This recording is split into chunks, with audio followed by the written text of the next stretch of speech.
chat. We're going to get started here, and it is recording. So welcome. Good afternoon, and thank you so much for joining us this afternoon for our program. Our program today, Diet's Power to Promote Healthy Aging, is brought to you by AARP Ohio in collaboration with registered dietitian Jane Korsberg. My name is Robin Kaltenbach, and I'm the Associate State Director of Advocacy and Community Engagement with AARP in Northeast Ohio. So I'm seated in Cleveland, the great Northeast part.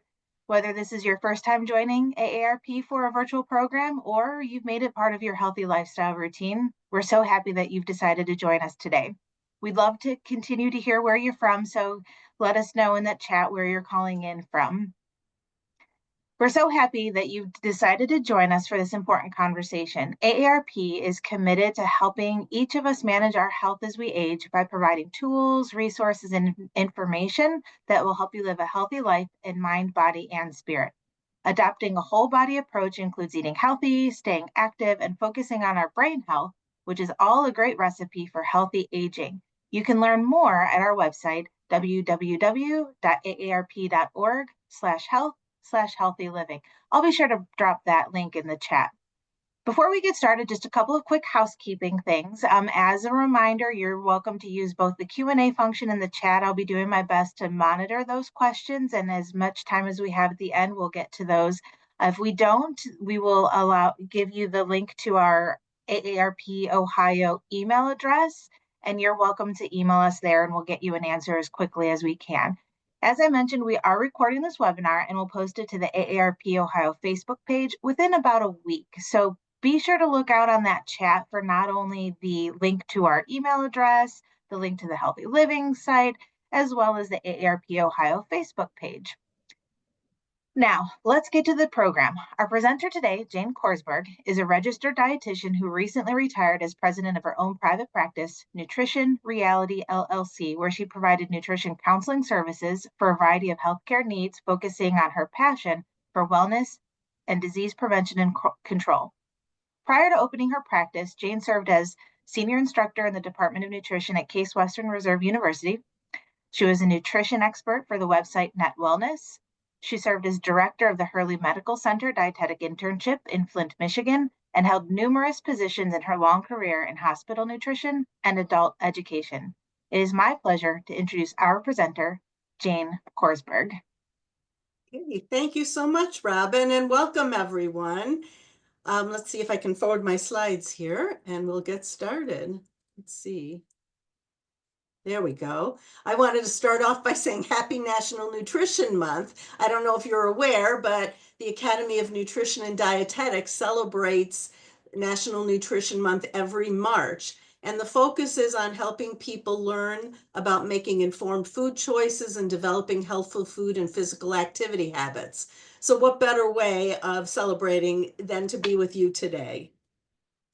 Now, the objectives for today is the session is, first of all, the first of 4 that we hope to present over the year that's going to explore how to age gracefully with real nutrition facts backed by science. Today specifically, we'll identify just basics of a healthy diet and discussing weight management tips, which will include reasons to achieve a healthy diet and body weight, defining what a healthy diet actually is, energy balance, and an explanation of what calories are, and then practical tips for success. We're going to sort through fact and fiction using the plate method and discussing is that helpful or not. Listening to your body and what it's telling you, whether you're hungry or whether you're full. SMART goals, which I'll explain later, and mindful eating. Now, just a little disclaimer here, the information I'm presenting today is general knowledge for educational purposes only. It doesn't constitute medical advice, diagnosis, or treatment. Of course, we want you to consult your healthcare professional if you have any concerns or needs related to specific medical treatments. Now, the first part, reasons to achieve a healthy diet and body weight to live our best lives. Why bother to choose a healthy, varied diet? One is to meet our nutrient needs. We want to get that full complement of vitamins, minerals, protein, carbs, fats, everything our body needs. Then to outsmart our age and the odds of having a chronic disease, I thought these statistics were pretty important. 9 out of 10 older adults have some type of chronic disease. That's a huge number, and almost 8 out of 10 have more than one of those chronic diseases. So if we can do anything about that with the help of a better lifestyle, you can be sure that that's a good choice. The third point is to help achieve a healthy body weight, especially if you're obese, to reduce any risk of age-related chronic diseases. And I have a whole list here for you that are all affected by our weight. Significantly, type 2 diabetes, about 1 in 10 Americans have diabetes, and your chances of getting the disease go up the older you get. About almost 49% of anybody over 65 have prediabetes, and they may not even know it. So this is something that we really need to pay attention to. We also have different types of heart disease, stroke, hypertension, gastrointestinal issues like reflux or IBS, bone conditions like osteopenia and osteoporosis, even back pain, and then some types of cancer.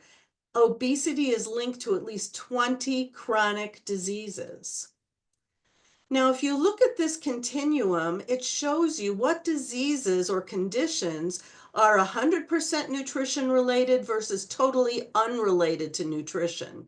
So on the left, it's entirely genetic. You've got Down syndrome, hemophilia, sickle cell anemia. No matter what kind of diet you have, it is not going to change those conditions. But as you start moving to the right, you'll see adult bone loss, cancer, infectious diseases. There is a genetic component that's pretty strong, but also nutrition can play a role. When you move one to the right, you'll see diabetes, hypertension, and heart disease. Now, these do have a genetic component, but again, diet and lifestyle changes have a tremendous effect on hopefully delaying or preventing them from happening. And then on the far right are 100% nutrition related deficiencies. Essentially, you could have iron deficiency anemia, a vitamin deficiency, a mineral deficiency. And opposite of the deficiencies, you could have toxicities, too much of a good thing, or poor resistance to disease. And at the bottom there it says low birth weight. Maybe as we age, that's not as a big of importance to us, but if you're of childbearing age, it certainly is. Now, point 2, defining what a healthy diet actually is. So why a healthy diet? It's a balance of nutritious foods eaten over the course of time.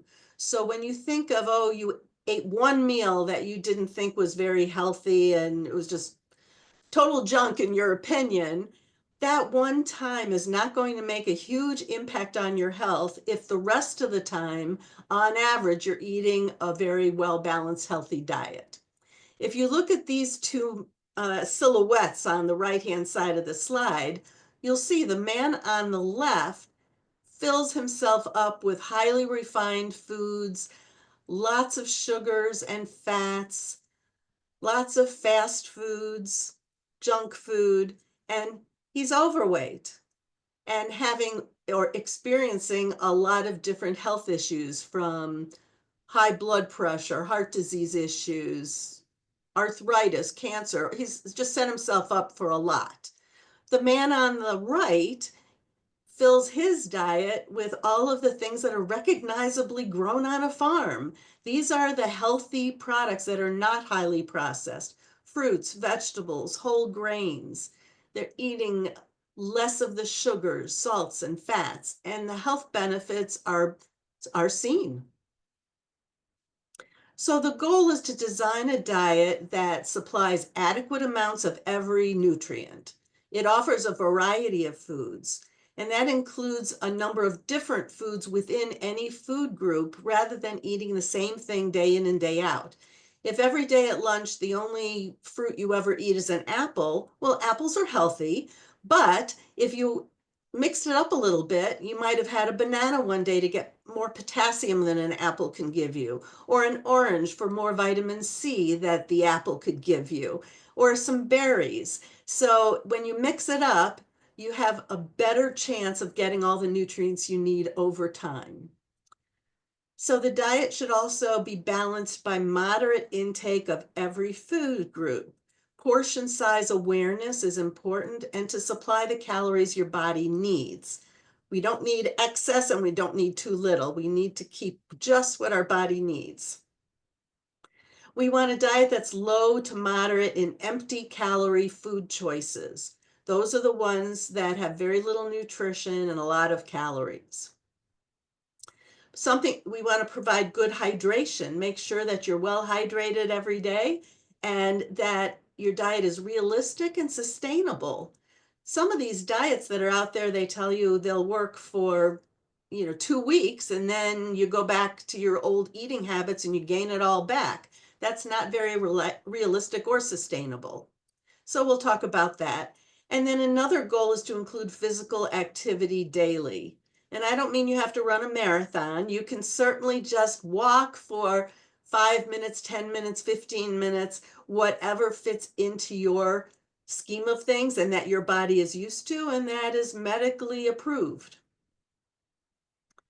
Now, looking at this slide, I hope that most of you have seen the plate or the plate method. It took the place of the old-fashioned food pyramid, if you remember that. But all parts of this plate matter because through a lot of science, they discovered these are the key food groups that if you get each one of them every day, you're going to get those key important nutrients from each group. And some groups give you more things than others, like your lean protein, it should only be a quarter of your plate, not the whole plate, like a 16-ounce steak. Or your grains should be a quarter of the plate, like pasta or rice. Uh, when you fill the whole plate with pasta or rice and have very little for anything else, you're missing out on key nutrients. Fruits and vegetables give you a lot of the vitamins and minerals that we're looking for. Grains will give you B vitamins and fiber. The dairy is off to the side because not everyone can tolerate dairy, but it certainly is a good source of calcium and vitamin D. So by thinking of a regular plate divided into fourths, when you sit down to eat, you can kind of go in your brain and say, okay, do I have all those quadrants in there? And okay, I must be doing pretty well.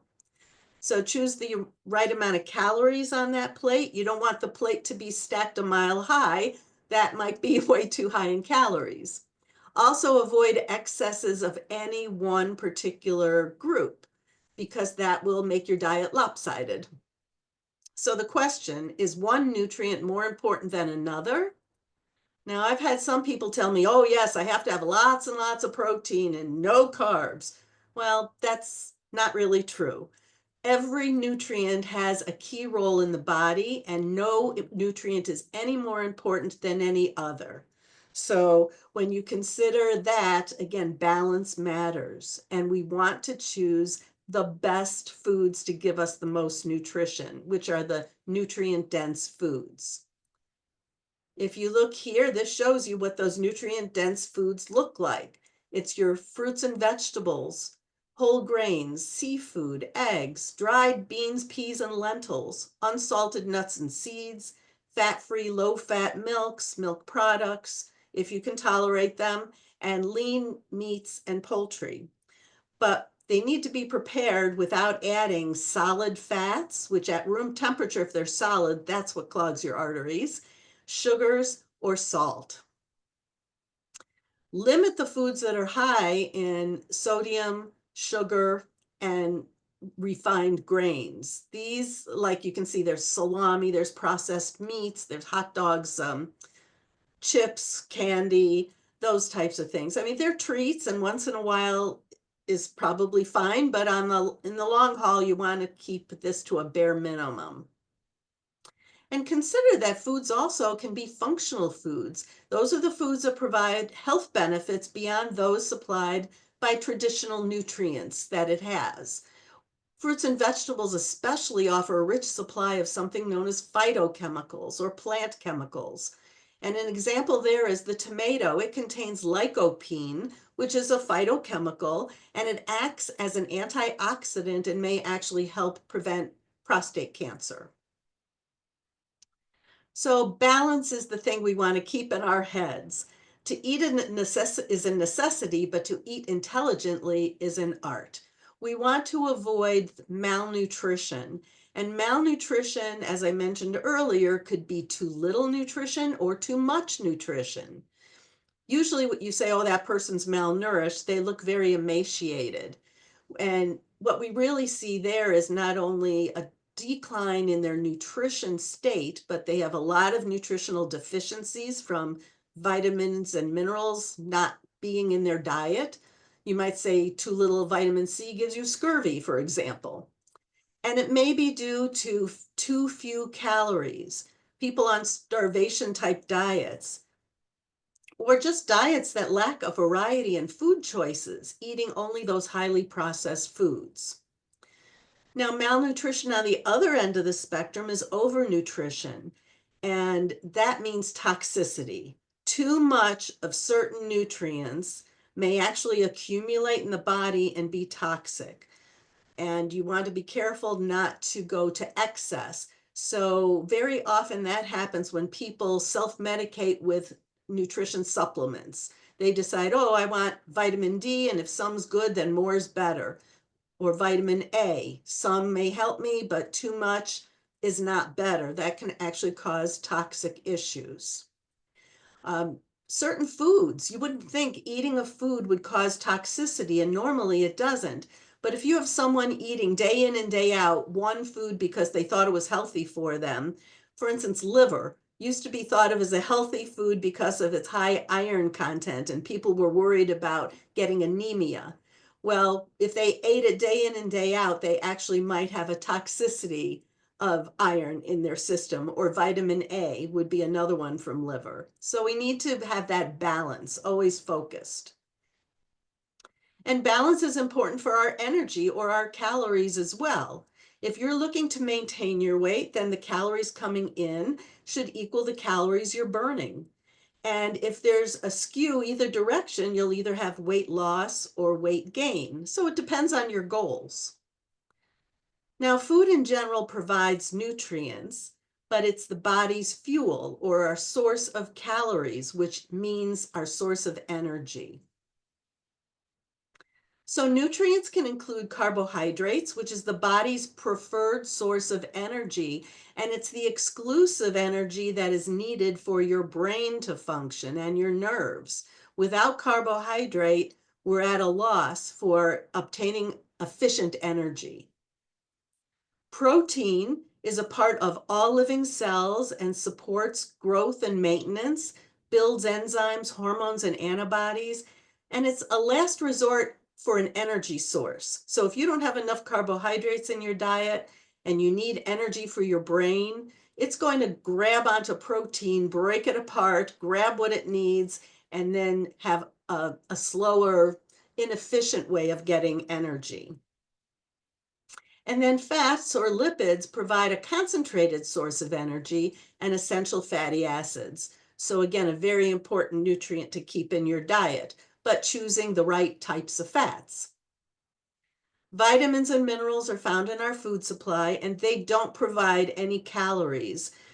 So seek out the nutrient-rich, dense foods. And water, that keeps our body hydrated and must be replaced every single day. Aging causes the kidneys to become less efficient, and the need varies with your activity, your environment, your medications, and more. If you live in an environment that's very warm all the time and you're perspiring a lot, you're obviously going to need more hydration.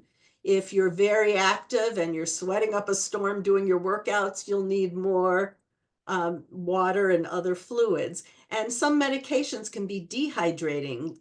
So you want to consider if you're on a diuretic, you may need more water. So energy is measured in calories. And what is a calorie? Well, they're not tiny creatures that live in your closet and sew your clothes a little bit tighter every night. So we can bypass that. But calories are our body's energy source, and they come from proteins, carbohydrates, and fats, also known as our macronutrients, where vitamins and minerals are our micronutrients.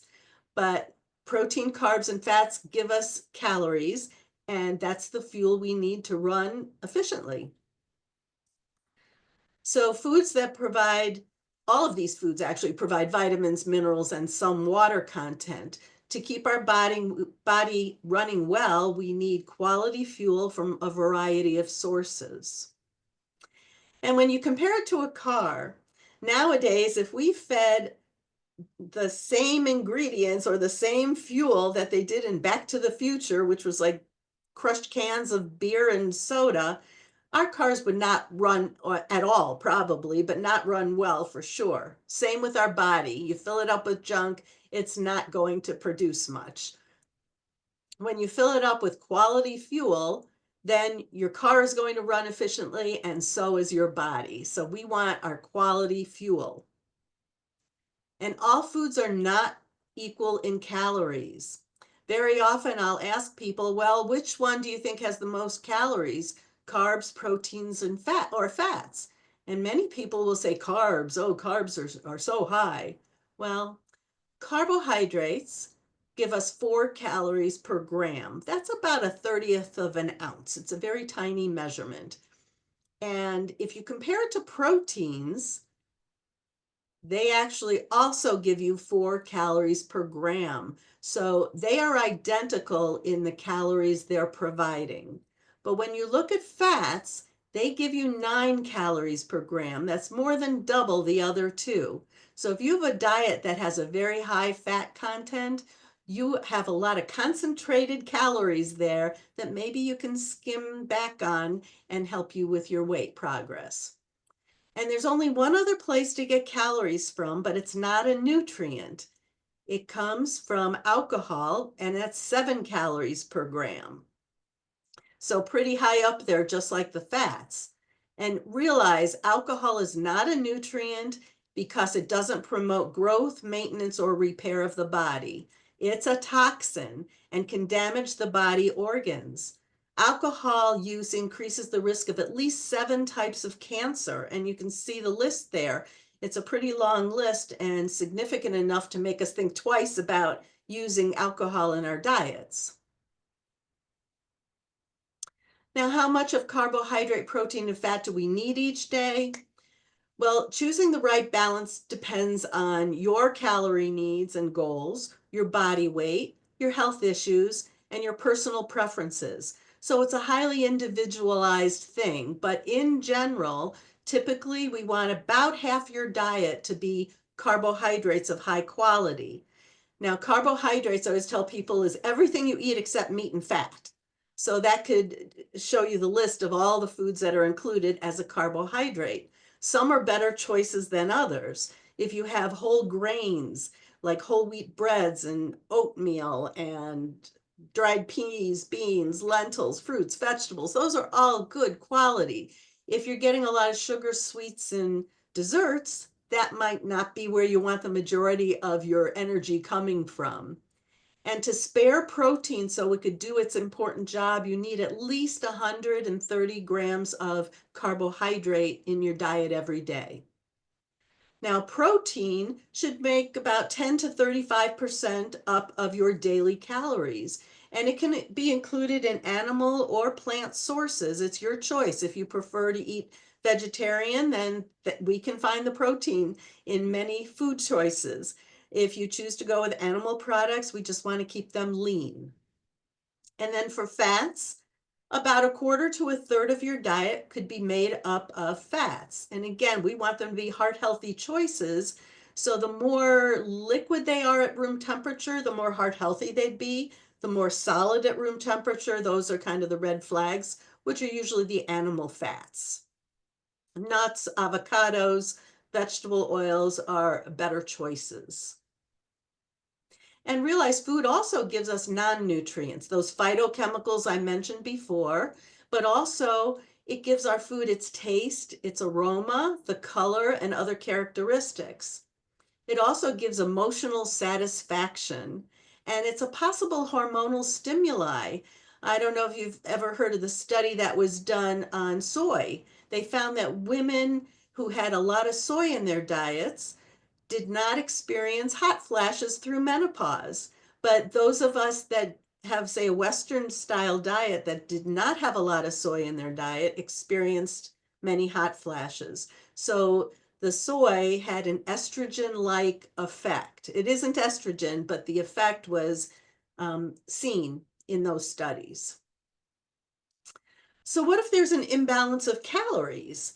You've got 40 years here in maps of what's happened to the United States as far as the obesity experience. In 1987, the highest amount in any of the states was that deeper blue color, and it's only 10 to 14% of the population had obesity at that time. As you go up to 2021, there's a lot more categories, and you'll see that the darker the color, we have some that are 45 and 50% obesity in that state. So take a look at your state and see how you're doing. Ohio has a ways to go, so I guess I still have a job if I want if I weren't retired. But you can see that it's a crisis situation. Again, as obesity goes up, so does type 2 diabetes and a lot of other health issues. So when it comes to maintaining a healthy weight for a lifetime, the bottom line is calories count. Weight management is all about the balance, calories in from your foods and your beverages, and calories out from your body functions and your physical activity. Now, the calories in we can control pretty much, but the calories out, if you take a look at this slide on the left, this pie chart shows you how the calories are burned. So there's about 5 or 10% of the burned calories come from just digesting our food. That's called the thermic effect of food. About a quarter to a third of the calories we burn is from our physical activity. And then the majority of it is your metabolism or your basal metabolic rate. That one's not so easy to change. When you look at all of the influences that affect our metabolism, there's not a lot we can do about that. For example, age. The older you get, the slower your metabolism gets. Body surface area. The shorter you are, the slower your metabolism. Gender. If you're female, it's slower than a male's because they have more lean body mass on them. So at least, I'm a woman, I'm getting older, and I'm not very tall. I've got 3 strikes against me already. So you have to think, what can I do? And basically, physical activity or exercise is what we can do.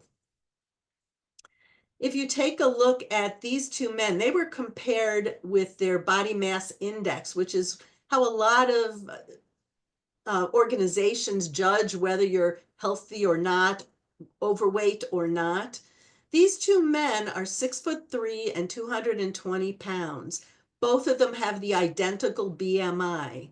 But which body would you prefer? Do you want to be an over-muscled person or at least have a lot of lean muscle on your body? Or do you want to be a classic couch potato, which you can see on the right-hand side of the slide? So not only comparing height to weight matters, but body composition. How much are you over fat or are you overweight? So looking at this slide, you may have heard the terms somebody has an apple-shaped body versus a pear-shaped body.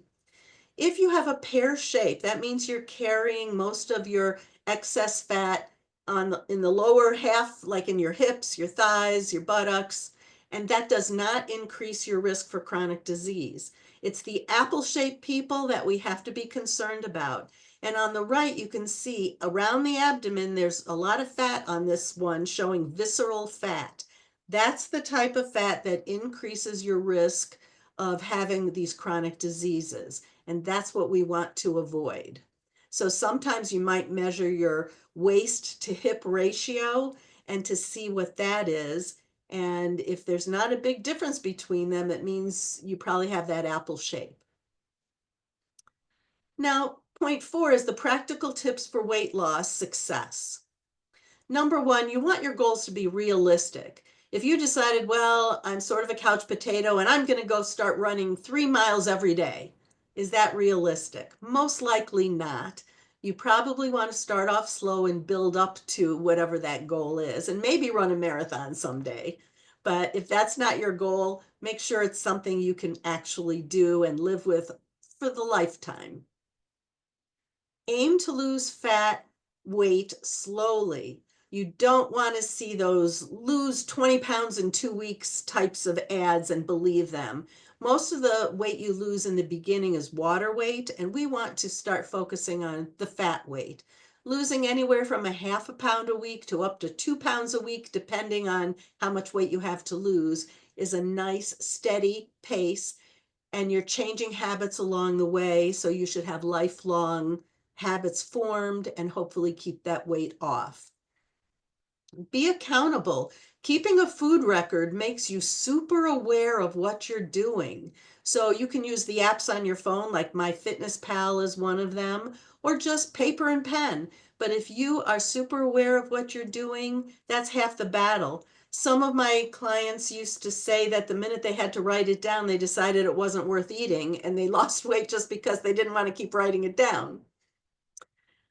A fourth idea is to decrease your calorie intake, but don't go too low. If you go under 1,200 calories a day for women and probably 1,500 for men, that's a starvation diet, and your body sees it as that, and then it will slow your metabolism down, making it more difficult to lose weight. And that's the opposite of what we want to do. So sometimes I'd have to tell people you have to eat more to lose weight, which is kind of counterintuitive, but that's the way the body worked. Make sure adequate nutrients are supplied with nutrient-dense foods and proper hydration. You want foods that are going to make you feel full, so to promote satiety.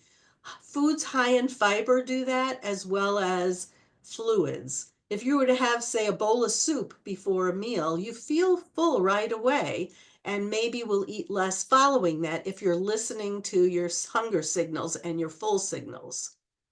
Fiber, if you were to eat French fries, I might say to you, how many French fries would fill you up? And maybe you'd say, oh, an extra supersized French fries at McDonald's would do that. But if I said, how many baked potatoes can you eat in one sitting? And people would say, well, one. And that's because it's got the skin on it, it's got the fiber, and it's not just something triggering you to eat and not be full or satisfied.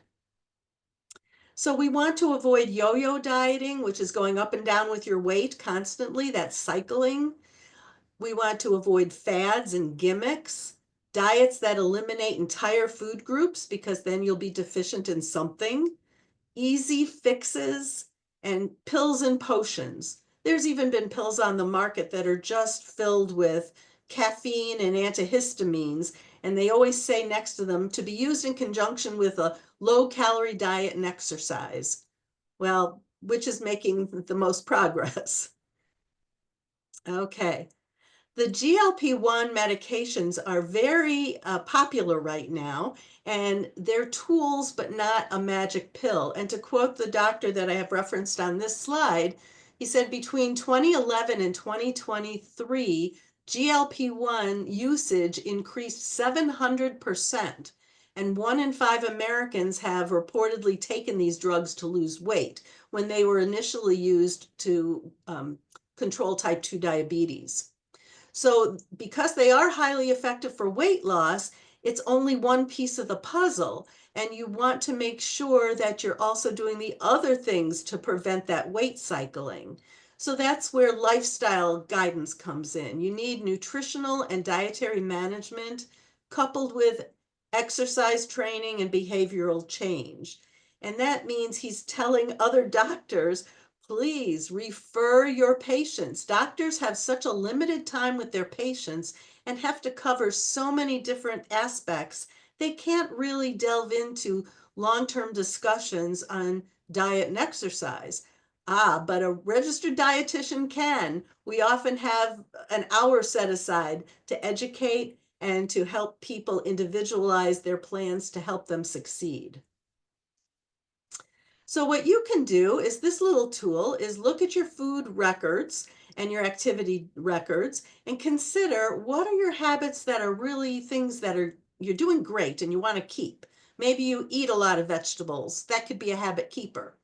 Habits in need of change. Maybe you'd like to be more physically active. Maybe you're drinking too much soda and you decided, or pop, depending on where you live in the country, but you might start to cut back on that. You don't have to cut it out right off the bat. Don't have to go cold turkey. You can ease into habit changes, but examine yours and see where your issues are and what concern you the most. And consider what are the reasons that you have for actually eating or drinking in the first place. Is it the flavor and the texture of food that gets you interested in eating? Is it just the convenience of it? Maybe you just have a vending machine near you and you're always going there. What about emotions? Most of us eat out of emotions. We're eating if we're happy, we're eating if we're sad, if we're frustrated, if we're bored, or if we're angry. It's a temporary fix, but you're not eating out of hunger. The availability of food. Maybe you're in a food desert and don't have grocery stores nearby. What are you going to do? How are you going to get that food availability? Advertisements. Many of you might remember the commercials that said, bet you can't eat just one, and that's referring to Lay's potato chips, or having a Big Mac attack the minute you see a McDonald's commercial. Those advertisements trigger you on purpose to get you to eat. Weight control may help you decide if you're choosing a food or not. Your family and cultural habits may have an influence on you, especially at holidays or birthdays. Your peers, if you're hanging out with friends and they all order pizza and you just ate, but you're not hungry, but they're all eating pizza, 10 to 1, you're going to be also eating pizza. The nutritive value of your food may be something of interest. The cost of your food may limit what you're buying and what you're not. Your health, maybe you have already some chronic diseases that you're dealing with and you have to consider that. And then your hunger. It seems like as we aged from being infants, we lost our sense of knowing when we're hungry and when we're full. Babies will tell you when they're hungry. They'll cry, they'll make a fuss until they get fed. And when they're full, they'll clamp their mouth shut and turn their head away and not want anymore. But as a parent, you might say, oh, they didn't finish their food, and you're going to play games with them like open the hatch, here comes a choo-choo, and have them finish their food. And that makes them say, oh, I don't have to listen to my body signals. I just have to please mom and dad and finish the food. So it takes about 20 minutes for your stomach to get the message to the brain saying that you're full. You had food, you should be done. Consider how long does it take you to eat a meal? If it takes less than 20 minutes, you're not getting that signal that you're full yet. So eating a fast food meal in 10 minutes or less and getting in 1,000 or more calories, you're still going to be hungry until that 20-minute mark at least. And if you take the other example, let's say you go to a sit-down restaurant and they bring you your salad or an appetizer or a bread basket, and you start eating and your main meal isn't even delivered for a half an hour, you'd probably be full already, but you override that signal because the main dish arrives and you paid for it, so you eat it. And then they show you dessert and you eat that. So we have to tease away hunger versus satiety and decide, is it worth it to eat or not? Now, I came up with this visual because when I was teaching, one of my students from Asia had told me that they're taught to eat till they're 3/4 full and then stop. And I said, well, here in the US, we eat until we're full. So when I thought of a gas tank, if you eat till you're full, that's really how we feel stuffed. There's plenty of gas in the gas tank to run a car, And there'll be plenty of food for us too, but we're not going to feel very comfortable. When you look at the middle of the chart here at the 3/4 gas tank, that's still plenty of gas to run on, and a comfortable fullness is plenty for us to efficiently run our bodies. When you wait 4 or 5 hours after a meal, you'll be at about 1/4 of a tank. And again, that's plenty of fuel for a little bit, but that's when you should start feeling real hunger. And you could ask yourself, if you're about to grab something to eat, they say, do the apple test. Are you hungry enough to eat an apple or something healthy? And if you are, and you know you ate 3 or 4 or 5 hours ago, then go ahead, have that healthy item, have that apple.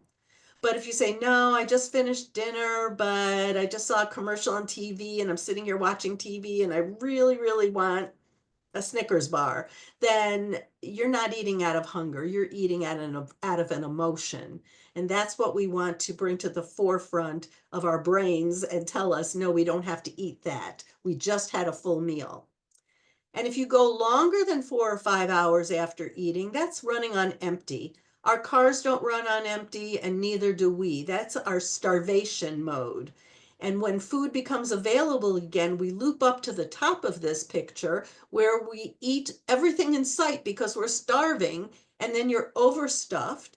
And as gas in the gas tank goes to overfull, it's not going to run more efficiently with more gas. And we won't either. Too much food is going to be stored as fat on our body, and it's not going to be used right away, and we're just not going to feel well. You might have reflux from it.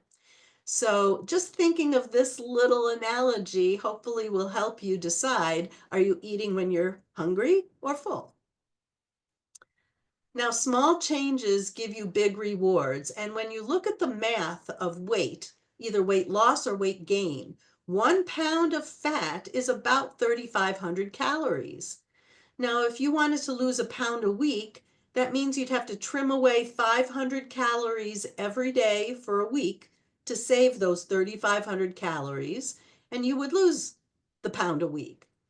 But let's say you want to go slowly. 100 calories less every day for a week saves you 700 calories. And after a year, it would be 36,500 calories, or you'd lose a little over 10 pounds. And you can see the math of all those other levels. So if we look at your diet and say, where can we tweak things so we can skim off calories, not replace them with other foods, but just skim off the things we don't need. I had a student that for the semester chose to give up drinking regular soda pop, and he lost 35 pounds in that semester. So you can imagine how many cups or cans of pop he was drinking every day, and he replaced it with water and was just well hydrated and lost the weight he wanted to. So how you cut down on the calories or cut them out is really up to you. And take a look at your usual consumption and see how it will add up. These are examples of some typical things people may do on a daily basis and could just make a little change. I like the 1 ounce of meat is getting rid of 1 ounce, which is about the size of a slice of bologna. You would lose 8 pounds a year. If you cut back one starch serving, which would be a slice of bread or a half a cup of pasta, rice, or potatoes, you would also lose 8 pounds a year. So if you're somebody that usually has 8 pounds or 8 ounces of meat at a meal, and you just went down an ounce, over a year's time, you'll see results. If you're a cheese lover like I am, 1 ounce of cheese is 100 calories. Get rid of just that 1 ounce, and you've lost 10.5 pounds a year. And I show you the example with soda, with alcohol, with dark chocolate, with Starbucks gourmet beverages like cafe mochas. That cafe mocha with whole milk, if that was a daily occurrence, giving that up, you'd lose almost 42 pounds in a year. So just like the cartoon says, inch by inch, it's a cinch. Now, create SMART goals for yourself. That means a specific goal that you can measure, you can act on it right away, it's realistic, and it's timely. So to do that, say, what's your overall goal? If it's to lose X number of pounds, that's great, but it's not very specific. So what are the small steps that you can take each week to reach your goal? We want to break it down, like the previous slide said, into those baby steps. And it doesn't have to be what you're taking away. Those goals could be maybe what you're adding in. Maybe you're going to add in a vegetable every day or a piece of fruit for a snack instead of a Snickers bar.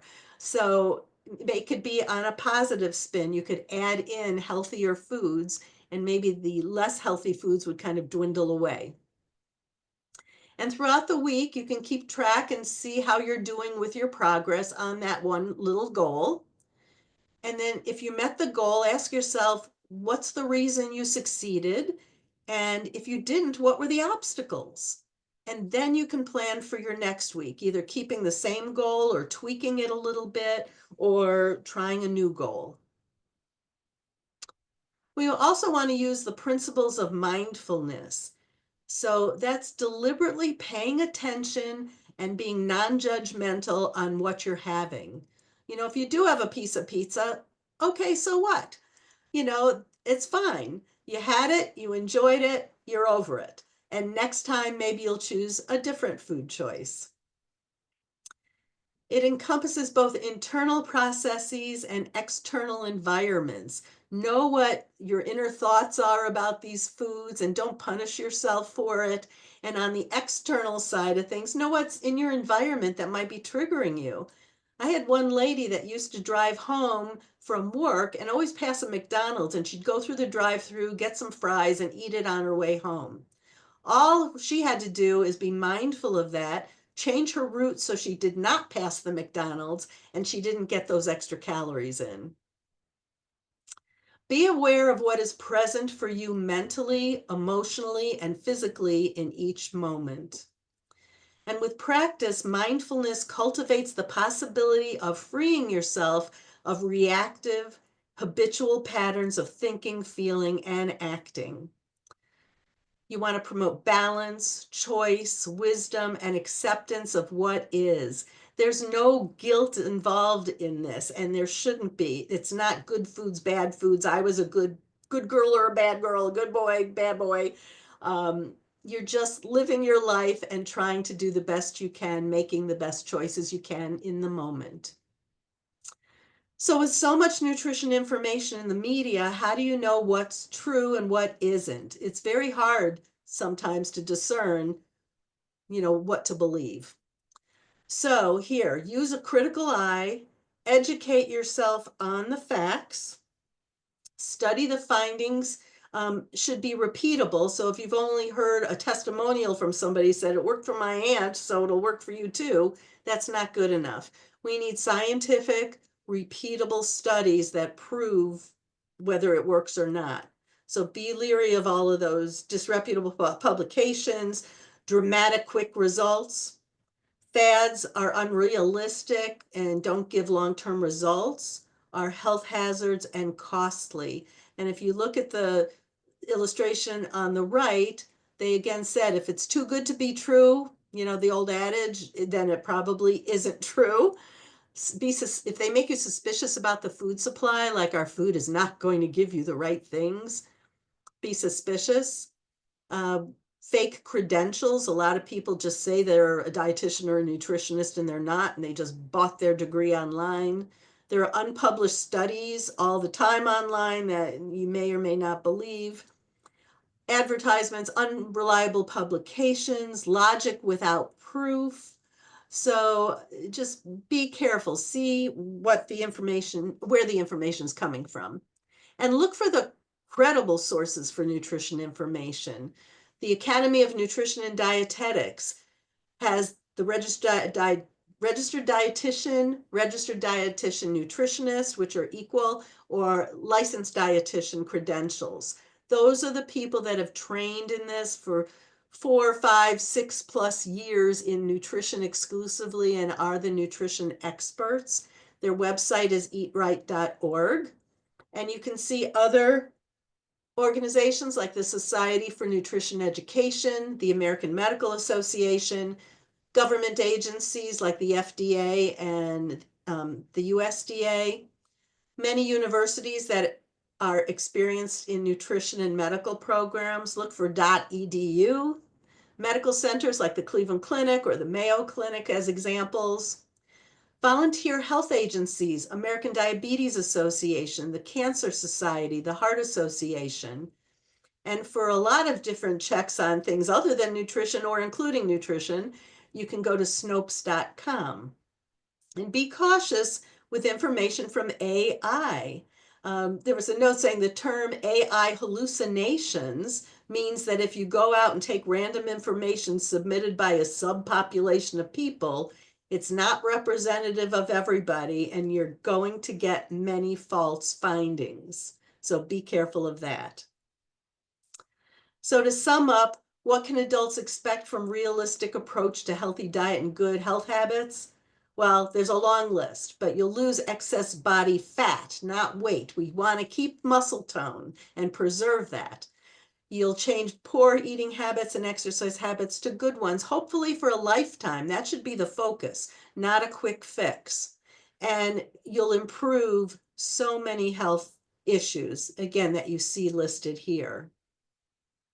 So today, health more than ever before is the outcome of the way you choose to lead your life. And a long life without good health will not be as enjoyable as it could be and may be accompanied by costly medical bills.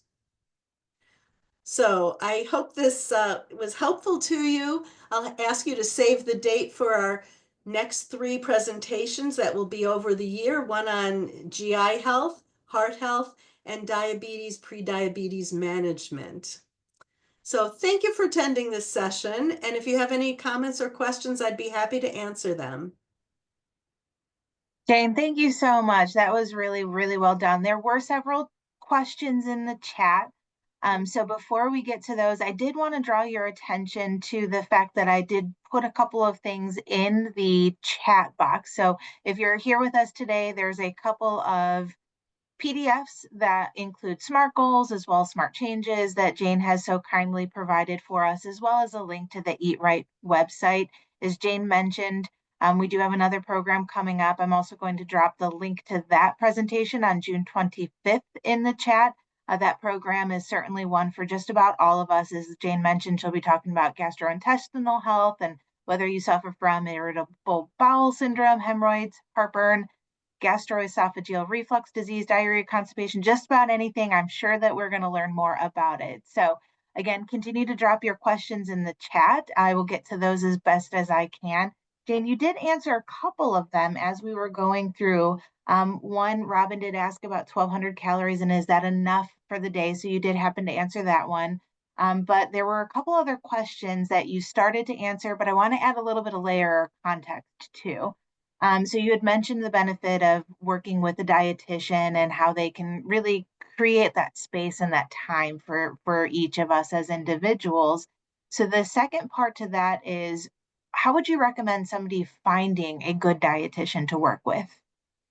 Okay. Well, on that eatright.org website, there is a Find a Nutrition Professional section. So you could actually put in your zip code and they'll help you identify somebody in your area that would be able to help you on whichever your issues are. They have different specialties.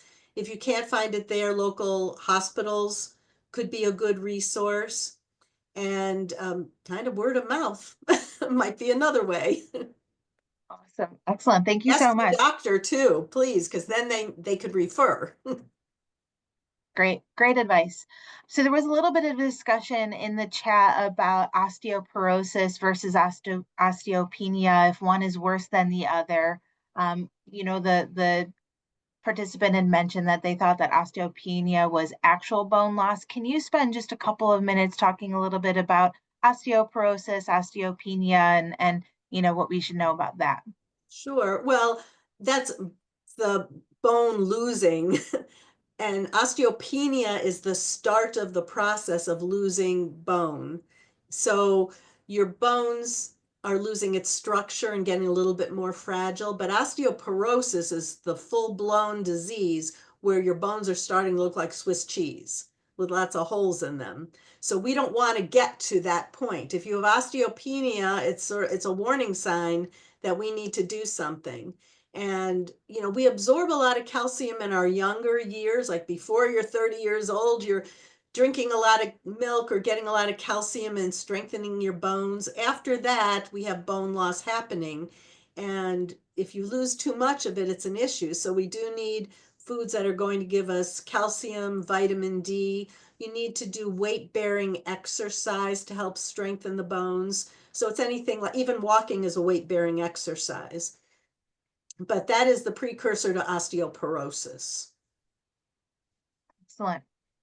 So question pretty early on, and I'm not sure whether you answered this or not, but Jackie was wondering about nutrition labels and was wondering how you decide which product to purchase if you've got two products, one of them that is high in saturated fat but low in fiber and protein versus one that is low in saturated fat but high in fiber and protein. Which would you choose? Okay, I'd go for the latter one. Okay. Saturated fat is what clogs your arteries and is not good for heart health. So if it's high in the product, that's not a good choice. If it's high in fiber, that's very good. That like exercises your insides. Your GI tract needs that exercise to help food move along. And it also grabs things out of the body that you don't need. Maybe excess sugar or excess cholesterol can be excreted with high fiber. And what was the other thing besides fiber? Oh, Protein. protein.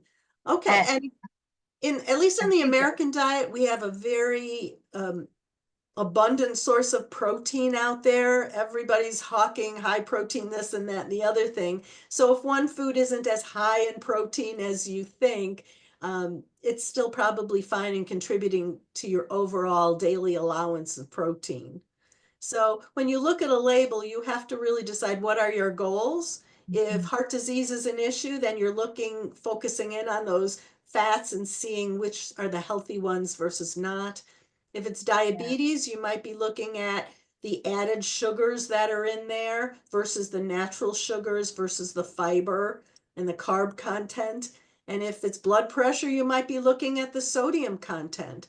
So it's a matter of, again, a variety of foods, not always eating the same thing all the time, so you're not getting an overload of one nutrient or another. That's actually a great answer, and also a perfect segue into another question that we received. Somebody had commented that they saw that it is best to eat unsalted nuts. Are salted nuts not a good nutrition source? For vegetarians, how does one make sure that they get enough protein through tofu and other protein sources? And are there ways to easily figure out if a vegetarian diet has enough protein? So, a couple of questions there. Yeah, yeah. As far as the nuts go, the salt is not the nutritional value per se. It won't change that of the nuts themselves. Mm, But adding extra salt, it's mostly because it tastes good and people will eat more of them because salt makes you want to eat more. And if you think of a vending size little container of nuts, that's about 200 to 300 calories. Or if you counted out 6 cashews, that's about 45 or 50 calories. How many people stop at 6? If they're unsalted, you may. If they're salted, you probably won't. So if you have high blood pressure issues, I'd go unsalted. If you like that salty taste and can stop at a small amount, then that's fine too. And excellent. as far We as have just about a minute left. I do have a couple more questions. If we don't get to your question, please remember to send us an email. I'll drop our email address in the chat.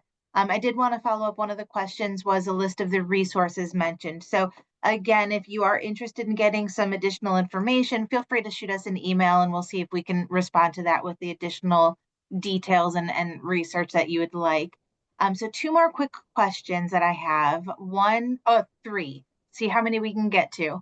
Um, Shirley asked, is coconut considered healthy due to all of its saturated fat? not really. It Okay. tastes good, but it is a saturated fat, as you noted, and it would not be my first choice to use. Okay.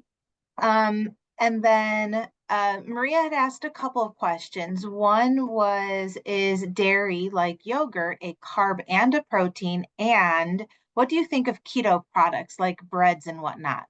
Okay, well, yes, almost all our foods are combinations of proteins, carbs, and fats. The only ones that are pure anything would be the fats. They don't usually have the protein and the carb with it. So dairy is a combination. So yeah, for that Okay. one.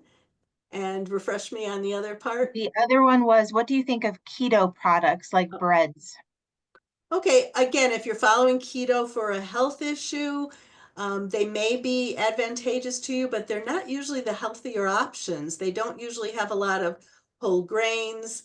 They're not giving you as much fiber. A lot of them are highly processed, manufactured items. That's pretty much junk food. So keto is really cutting out all the carbs, which is the majority of your diet. You're eating meat and fat. Right, And right. it's not something that I particularly endorse over the long haul. I don't think it's as well balanced. And again, if they're manufacturing it just to satisfy a diet, um, it's not the best food choices. Excellent. Thank you for that. Mhm. Um, Daryl was wondering what your thoughts were on intermittent fasting. And I know you spoke about fad diets and whatnot, and I'm not sure whether you would classify intermittent fasting as a fad diet. So wondering if you can speak briefly to that. Yeah, I've seen studies that are endorsing it and others that aren't. I know with some people, it means something different to each person, but I haven't really seen a great advantage to Mm. that. I would again like to go the moderation route and say just eat moderately, have your meals, fuel your body all day long. Like the old fashioned trains that ran on coal, where you feed coal into it and it go down the tracks nice and steadily. That's how you want to feed your body. A little bit of fuel all day long will keep you going. It's just not the excesses. And Yeah. then you don't have to do that fasting and supposedly trick your metabolism. I'm so happy to hear you say that because I'm a snacker and it is something that my sister and I talk about all the time. It's like I just graze. Like I don't eat a big meal. I'm a grazer. And so it's good to hear you to say that, Yeah. it's And if okay you're to if do you're that. grazing on the right things and not just grazing on, Yeah. popcorn or candy. So there's another question. I do see two hands up in the chat. I'm not sure whether they can come off mute or not. So the last question that I do have before I stop the recording and then we explore what happens with those that have their hands in the raised is somebody had mentioned something that is like one of my guilty pleasures right now. Um, Blueberries, strawberries, and Greek yogurt. It's my favorite. I have it just about every single solitary day. So the question was, I believe it was a she, they are attempting to lower their cholesterol levels. Should they Mhm. be concerned about the volume of fruit, specifically blueberries and strawberries with Greek yogurt, as well as unsalted walnuts once a day? Those are wonderful food choices. Like I said, if you recognize it growing on a farm, it's a great food. The calcium in the yogurt is good too. It's all in the portions and moderation, so don't overdo it. But cholesterol wise, it should not be an issue. Fruits and vegetables have zero fat, unless you're thinking of an avocado, but that's not going to contribute badly. If you have high triglycerides, they are affected by too much sugar in the system. But again, if your portions are moderate, you're fine. Awesome. Thank you so much. I really appreciate that. That is the end of our time. I'm going to stop the recording. If you have your hand raised, let's see if we can get you off mute. If not, we'll figure out how we can get your question answered. Jane, thank you again so much. So much gratitude in the chat for everything that you've done. Once again, this will be available on the AARP Ohio website, our YouTube channel. Follow us on our Facebook page. Those have all been in the link. And I have dropped our email address in the chat. So hopefully we'll see you on June 25th. I know I'm excited to learn a little bit more so that we can all head into our, the next year as healthy as we possibly can. Jane, thank you. It's been such a joy. My pleasure. Thank you.